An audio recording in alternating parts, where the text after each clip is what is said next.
Welcome back to Therapeutics. In this block, we'll talk about the antifungals. Our focus here is to look at both the superficial and the systemic fungal infections and their management. In practice, most of the serious systemic fungal infections are going to involve input from an infectious disease service. And we usually look at pretty aggressive therapies, some of which have a lot of toxicities, particularly amphotericin B, for which you would almost always have an ID consult. But it's pretty common for you to manage the more superficial fungal infections and some of the modest systemic fungal infections in your practice. So let's look at the antifungal agents. There are a number of different medicines we can use for fungal infections, but as we think about fungal infections, keep in mind that we will differentiate between systemic infections and topical or localized infections.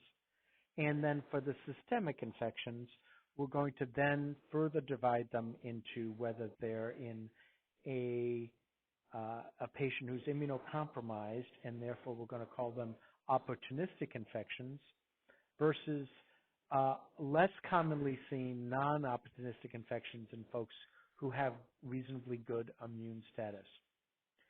There are a number of agents that we'll consider that basically fall into three groups.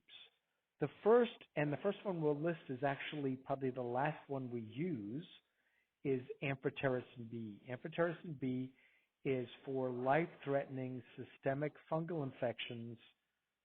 It has a broad spectrum of activity, but the problem with amphotericin B is that it is very toxic.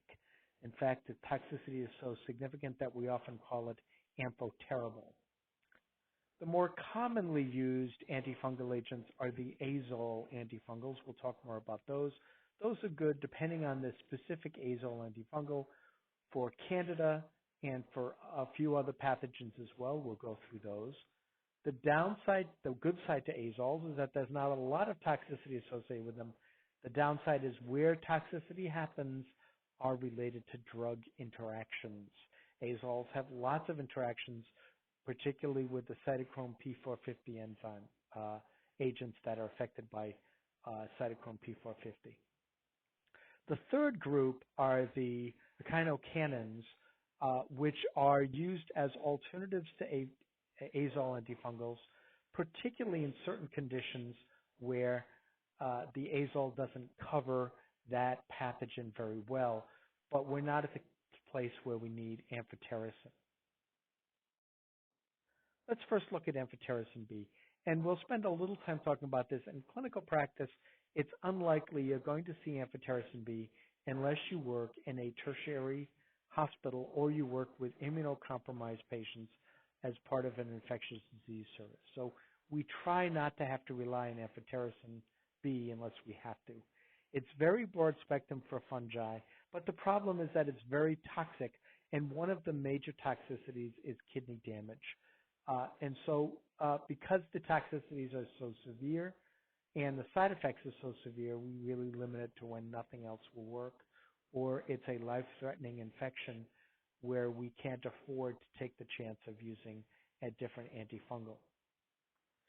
Amphotericin works to bind components of the fungal cell membrane, increasing the permeability in the membrane of the fungi, therefore rupturing the membrane and rendering it fatal to the fungi. It has the broadest of spectrums for antifungi, also covers some protozoa. The difficulty with it is that we'll have to use it in severe fungal infections in immunocompromised patients, usually for 6 to 8 weeks. And the problem is daily use for 6 to 8 weeks almost routinely will result in kidney injury. It's also really only available intravenously, and so we're sort of tied to giving it IV for that long duration of time. It means that somebody has to have IV access every day for a period of 8 weeks or more.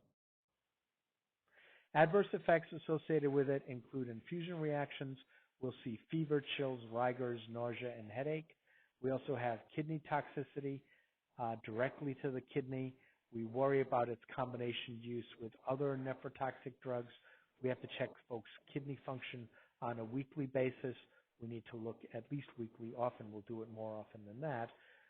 And we'll look at monitoring their intake and output. There are formulations of amphotericin B called liposomal preparations that are less nephrotoxic than standard amphotericin B. We need to be careful how we use them, and we need to be very clear on the dosing, that we don't confuse the dosing of the liposomals with what's package insert dosing for plain amphotericin B, in that the liposomal drugs require very different dosing regimens than standard amphotericin B. One of the kidney toxicities we'll see with amphotericin B is something that's actually not expected with most other kidney toxicity. Usually with renal failure, you'll see an elevation in potassium level. But based on the nature of how the toxicity in the kidney happens with ampho B, we actually see potassium wasting, and patients need aggressive potassium supplementation. Other side effects include these infusion reactions, including what looks like anaphylactoid kind of reactions with wheezing and often hypoxia, sometimes hypotension, sometimes other kinds of effects, including delirium with amphotericin. So you can appreciate why this drug has the nickname amphoterrible. These formulations that are related to amphotericin B that include a different formulation to reduce toxicity still causes some degree of toxicity. And so they go by different names: Albacet, Amphotec, Ambisome. There's a few others as well. But they're most effective against Candidal species, Blastomyces, and a number of other types of fungus, including Aspergillus, which is really tough to sort of nail down. So it's indicated for severe infections, fungal infections, including cryptococcal meningitis and systemic fungal infections caused by sensitive fungi, when the other less toxic agents are not appropriate to use. Adverse effects, as we alluded to, kidney toxicity, they're major. Hopefully in your practice you won't need to know about this because you won't have to use it. We also have irritation at the site of infusion. Thrombophlebitis is pretty common with amphotericin. Anemias can happen, and we often see a prostaglandin-related fever, chills, and so we will give amphotericin pre-medicated with some hydrocortisone, often ibuprofen, aspirin, or Tylenol. Sometimes they're added, but usually it's ibuprofen and hydrocortisone. Sometimes we also add Demerol or meperidine for rigors. The data for that is variable. There are a number of different formulations of amphotericin. As you can see here, the doses and the regimens are different. And so if you ever are in a position to look at amphotericin use, you want to absolutely make sure that we have the appropriate formulation and dose matched up for the patient in front of us. Much more commonly in clinical practice, we're going to use the azole antifungals, for which the most common one you'll probably see is fluconazole or diflucan. There are others as well. They're listed here. Voriconazole and itraconazole, ketoconazole, and miconazole are all examples. They're much better tolerated than amphotericin B, but they all have significant interactions with cytochrome P450. Doesn't mean you can't use them. It just means you need to manage that interaction. And we need to adjust the dose if someone has is predisposed to existing renal dysfunction. The number of the issues here we'll see, they're listed, are ketoconazole and clotrimazole and miconazole. Those agents are more often used localized or topically instead of for systemic use, but they sometimes can be.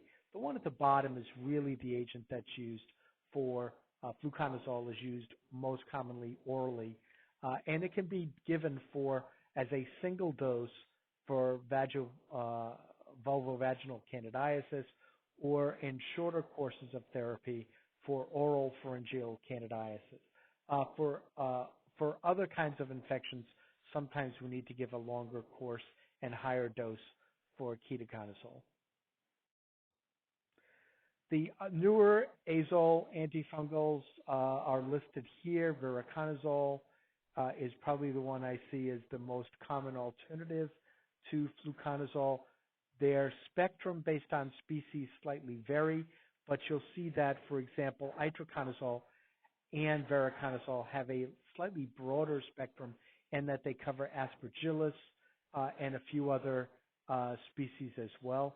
And so you may see that their role is more appropriate when you're more concerned with something other than Candida management. Lots and lots of interactions with the azole antifungals. Here's a partial list of drugs for which adding an azole will, for most of these drugs, increase the levels of most of these other agents.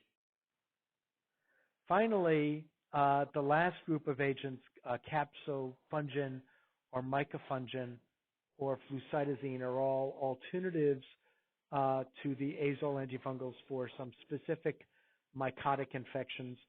They are sometimes added on or sometimes used in place of, related to toxicity and or spectrum. Most of these agents are nephrotoxic as well as amphotericin is, but not as dangerously nephrotoxic as amphotericin is. So these are sort of second-line agents after the azoles when we need them, and amphotericin really is limited to later on. We talked about the echinocannins, and these therapies will inhibit the essential component of the fungal cell wall. The agents are listed here, and their spectrums are listed here, including coverage for aspergillus and Candida. Adverse effects, pretty well tolerated. We do worry a bit about renal function and some other infusion-related types of infections. Kind of separate from what we've just talked about with systemic mycotic infections, we many times have localized superficial mycotic infections. They can be ringworm, where we can treat that topically with some of these same agents as a topical preparation. Or we have candidiasis that's localized, for example, vulvovaginal, which might be common in women who get antibiotic therapy concurrently. You can use either a topical localized vaginal tablet or cream, of course, with many of these azole drugs, or there are regimens that you can use a single dose of fluconazole for that. And for fungal infection in the nail beds, which are difficult to eradicate, there are a couple other options as well. That's more of a primary care, lower issue, sometimes has cosmetic implications when we decide to treat a fungal infection of nail beds, usually not clinically important in most cases. And the treatments for superficial mycoses, there are some of these listed here, available for localized or regional types of infections. For the nail bed problems with griseofulvin, rarely used anymore, or terbinafine, which is pretty well tolerated for nail bed mycotic infections.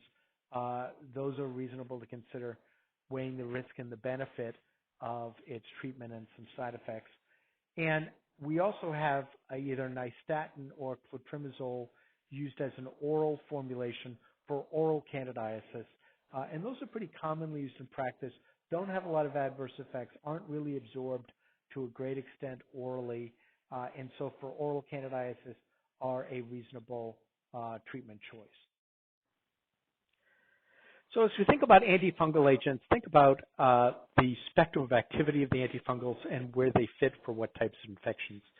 The big thing we think about with antifungal therapy and using one of these agents is whether or not we're dealing with systemic infection or a superficial infection. In the systemic infection, we're really looking at issues that are in the red box in the center of this slide, for which these are often seen in immunocompromised patients or patients who have other significant comorbidities and risks. And when we think of systemic infections, we may think of candidal infections, but we may think of blasto or cryptococcal meningitis, for example, or aspergillus as well. And in the serious infections, for serious life-threatening systemic infections, amphotericin is a clear drug of choice when that is a serious and life-threatening infection. The issues, though, with amphotericin, as we alluded to earlier, are that amphotericin is clearly the most toxic of the antifungal agents, with almost universal renal failure associated with its use if we're considering longer-term therapy. And so with amphotericin B, we're always looking at an ID consult to weigh the risk and the benefit and to see whether one of the other agents that are listed here farther down might be a more appropriate agent to consider, because all the other agents on this slide have fewer serious life-threatening or serious adverse effects associated with them. As we go down this slide for systemic infections, sometimes we'll see flucytosine used as an adjuvant in addition to one of the other therapies for cryptococcal infection, and sometimes it's also used for candidal infections. The azole antifungals have largely replaced most of the other antifungals as first-line therapy for systemic infections when they work. And the reason for that is because they're relatively well tolerated, with the exception of particularly some drug interactions, which usually can be managed, and those involve the cytochrome P450 isoenzymes. If we had aspergillus particularly, or cryptococcal infections, we'd have to look at which of the azoles fit for each of these. For aspergillus, itraconazole or voriconazole are probably the two that clinicians will pick most often. And also for blastococcidio infections as well, we see itraconazole or maybe voriconazole as an agent to consider. But the azoles usually cover, particularly systemic azoles, cover Candida quite well. Fluconazole has a role for Candida infections and some of the other systemic infections, and it's also used for cryptococcal meningitis after an initial course of amphotericin B. So when we're looking at the systemic infections, think of most clinicians will try to go with the azoles only because they are less problematic with adverse effects compared to amphotericin B. For the superficial infections, we often will look at a topical or local therapy. For example, candidal infections or dermatophytes, we'll look at a dermal preparation often as our choice. Nystatin therapy can work. And then we may have to use the azoles if it's a more dramatic infection, and we can often get by with single dose or infrequently administered dosing of these agents. And finally, an issue for us to consider is where we see the concerns for dosing, where fluconazole would be the example we'd want you to be aware of.